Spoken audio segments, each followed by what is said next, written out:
Pretty important to try to hurt me, isn't it? Don't you have that backwards? Oh? And how do I hurt you? By embarrassing you in front of a friend? Poor Beth. She has no idea what her son is up to. He lies and she believes every word. She made millions laugh, but carried a grief she could never escape. Mary Tyler Moore, the woman whose smile lit up living rooms across America, became one of the most beloved figures in television history. On screen, she was the witty Laura Petrie on The Dick Van Dyke Show and the trailblazing Mary Richards on The Mary Tyler Moore Show. To her fans, she was the embodiment of charm, resilience, and independence. But off-screen, her life told a very different story. While she played confident women who seemed to have it all, privately, she struggled with failed marriages, self-doubt, and above all, the heartbreaking loss of her only child. Her son, Richie Meeker Jr., was born when Mary was just a teenager, at the very moment she was trying to find her way in both life and career. She once admitted, "I was a terrible mother. I didn't know what I was doing." And yet, Richie grew up to be the light of her life until tragedy struck far too soon. So who was Richie Meeker? What was his childhood like, growing up with one of the most famous mothers in America? And what really happened to Mary Tyler Moore's only son? Mary Tyler Moore's story began in Brooklyn, New York, where she was born on December 29, 1936, into a Catholic family with Irish roots. She was the eldest of 3 children, and early on she discovered that performing gave her both an escape and a purpose. Her family moved to Los Angeles when she was 8 years old, and that change would set the stage, quite literally, for the rest of her life. By her teenage years, Mary was tall, graceful, and strikingly beautiful. She dreamed of being a dancer, not a television icon. After graduating high school, she started working as a dancer in commercials, most famously as the legs in the Happy Hot Point appliance ads of the 1950s. Those were the legs that would one day walk her into television history. But while she was still figuring out her career, she was also figuring out love. At just 18, she married Richard Meeker Sr., a man 10 years older than she was. Mary later admitted that part of her rush into marriage was about wanting stability and love. "I wanted desperately to be loved, and marriage seemed the way to do it," she reflected years later. On July 3, 1956, at only 19 years old, Mary gave birth to her first and only child, Richard Carlton Meeker Jr., known as Richie. The delivery was, for Mary, a life-changing moment. She described looking at him for the first time and realizing, "I had no idea what I was doing, but there he was, depending on me for everything." And if you are into classic Hollywood icons, amazing stories, and newly discovered insights, then hit that subscribe button. We are on our way to 10,000 subscribers, and your support will mean a lot to our channel. At the very same time, Mary was taking small steps toward her future career. She worked as a model, then started picking up bit parts on television shows. But life as a young wife and mother was not easy. Mary often said that while she loved her son deeply, she was overwhelmed by the responsibilities of motherhood, especially while also trying to chase auditions and pay bills. Her marriage to Meeker Sr. soon began to fracture. By 1961, the couple divorced, leaving Mary to raise Richie mostly on her own. It was during this painful period of personal upheaval that her career began to soar. After appearing in guest roles, she landed her big break in 1961 as Laura Petrie, the charming capri pants-wearing wife on The Dick Van Dyke Show. The role made her a household name almost overnight. But while America fell in love with Mary, at home she was navigating the life of a single mother. Richie often spent time with babysitters or relatives while Mary filmed, something that left her with guilt in later years. She confessed, "I was learning to be a mother the same way I learned to be a star, on the job and without a guidebook." For Richie, though, childhood was full of adventure. He grew up in the shadow of television studios, with a mother who was adored by millions, but who was, in many ways, still learning who she was herself. As Richie entered his teenage years, the contrast between his mother's public fame and their private family life became even sharper. While Mary was becoming a household name, collecting awards and breaking ground as one of the first women on television to portray an independent, career-driven character, Richie was trying to navigate the everyday ups and downs of adolescence. By the early 1970s, The Mary Tyler Moore Show had turned his mother into an icon of women's empowerment. The character of Mary Richards was single, career-focused, and self-sufficient, a role model for a generation. But Richie, watching from the sidelines, experienced a different version of Mary Tyler Moore. At home, she was still a mom who worried if he was eating right, if he was keeping up with school, and if he was hanging out with the right friends. Friends of the family would later say that Richie was a kind, intelligent young man with a shy streak. He enjoyed the outdoors, loved spending time with friends, and was drawn to experiences that gave him freedom from the spotlight that surrounded his mother. Mary once said, "Richie wanted normalcy. He didn't care about Hollywood. He just wanted to be himself."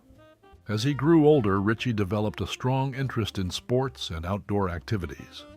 Hunting and shooting sports became hobbies he shared with friends, a world far removed from the glitz of television studios.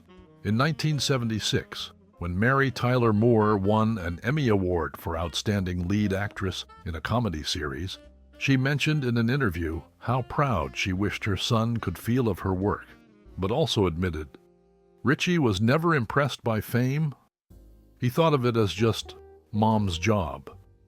After graduating high school, Richie enrolled at the University of Southern California. He majored in communications, a field that interested him, but also gave him space to build a life outside his mother's towering shadow. Those who knew him at USC described him as approachable and warm, someone who made friends easily, despite being the son of a superstar. Mary, meanwhile, was juggling her own struggles during this period.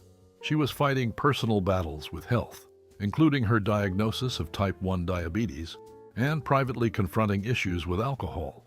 Yet she always emphasized how much she loved her son, even if their relationship had its challenges. Richie and I clashed, as mothers and teenage sons do, she once admitted. But at the end of the day, he was my heart. Richie's college years were supposed to be the start of his adult life, a chance to define himself outside of the Hollywood spotlight. But tragedy would soon cut his journey short. The promise of Richie's adult life came to a devastating end in the fall of 1980.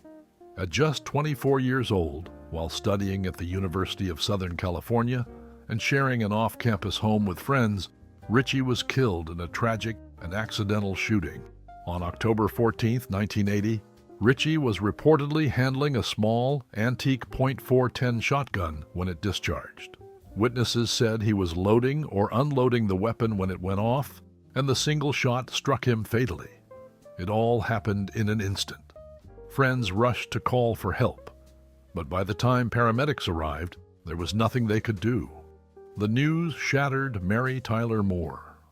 Just days earlier, she had been preparing for her Broadway debut in the play, Whose Life Is It?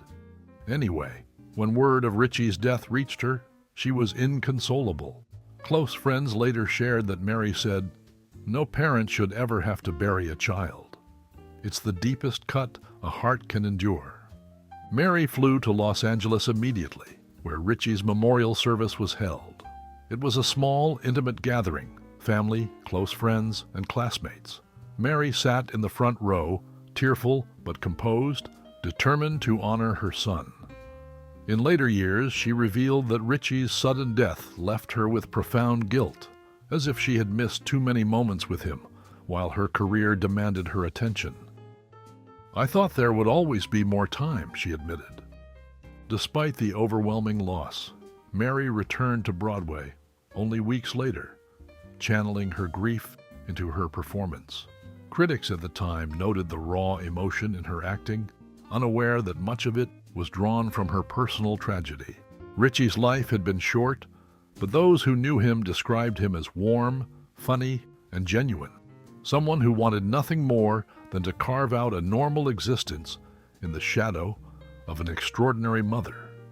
His death served as a heartbreaking reminder that even icons like Mary Tyler Moore carried unimaginable private sorrows behind their public smiles.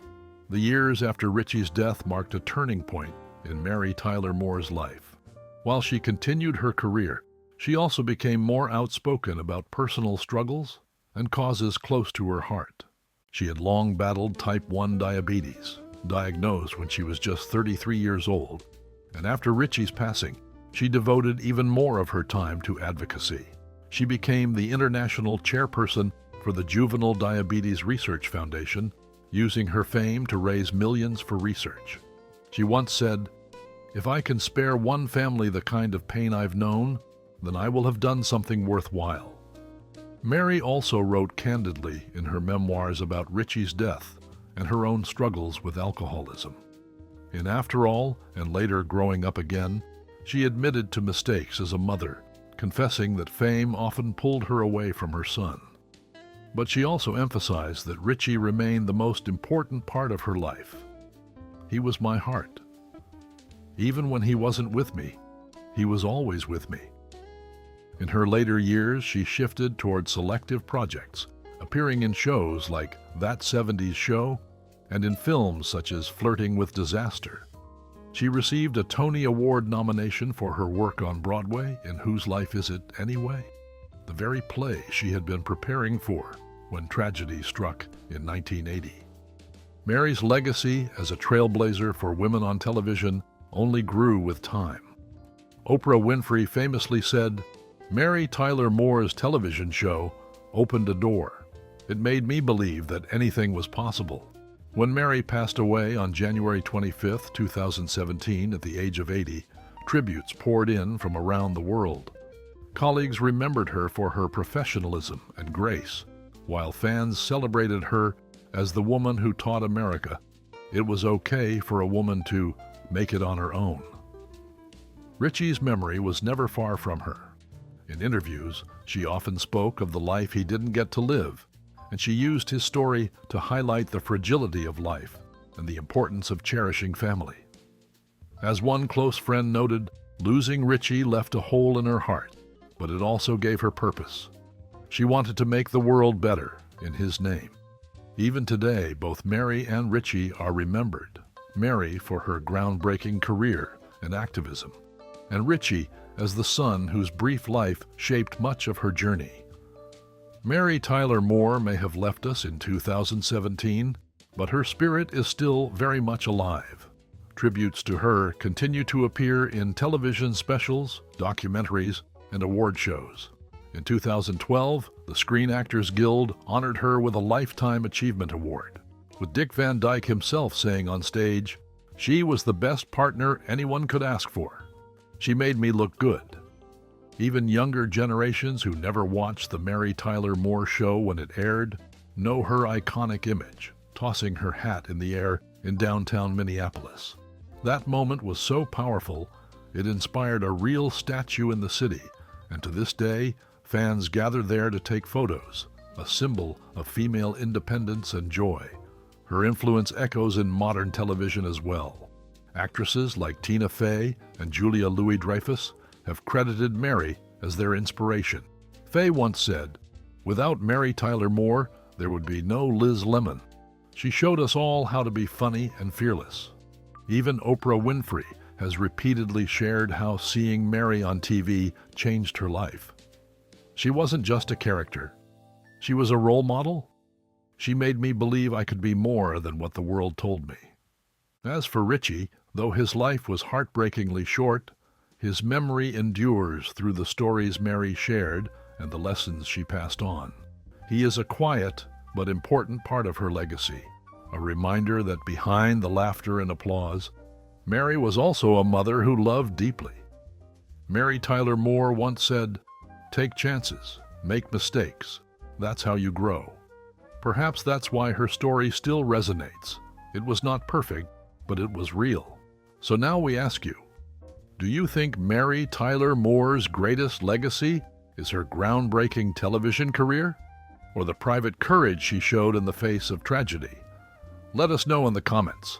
And if you enjoyed this deep dive into the life of Mary and her son Richie, don't forget to hit the like button, subscribe, and ring the bell so you don't miss the next story behind the stars.